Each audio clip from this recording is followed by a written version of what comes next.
સુરેન્દ્રનગરના ખેડૂતોએ રાજ્ય સરકારના 10,000 કરોડના કૃષિ પેકેજને લઈ અને પ્રતિક્રિયા આપી।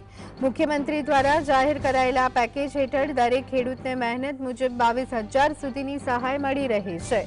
જો કે ખેડૂતોના કહેવા પ્રમાણે વાવેતર અને ઉપજના ખર્ચે 1 લાખ રૂપિયાથી વધુ ખર્ચ થઈ ગયો છે અને એટલી નાની સહાય તેમને ફાયદાકારક લાગતી નથી। ખેડૂતોએ સરકાર સામે રોષ વ્યક્ત કરતા કહ્યું કે આ પેકેજ ખેતીના શ્રમ અને મક્કમ ખર્ચ સાથે મેળ ખાઈ રહી નથી। તેમના દ્વારા દેવા માફી અને પાક ધિરાણ માફ કરવાની ઉગ્ર માંગ પણ ઉઠાવી છે। ખેડૂતોને શું વળતર લેવાનું રહે? 18,000 રૂપિયા ખેડૂતોને બાઇકમાં આવે છે મિત્રો। 18,000 રૂપિયામાં ખેડૂતોને ખાતર બિયારણ નથી આવતા। તો સરકારે જે અત્યારે આ પેકેજ જાહેર કર્યું છે એ 10,000 કરોડનું પેકેજ એ ખેડૂતો માટે એક દુર્ભાગ્ય ગણી શકાય એવું સરકારે એક ખેડૂતોની મજાક કરી છે।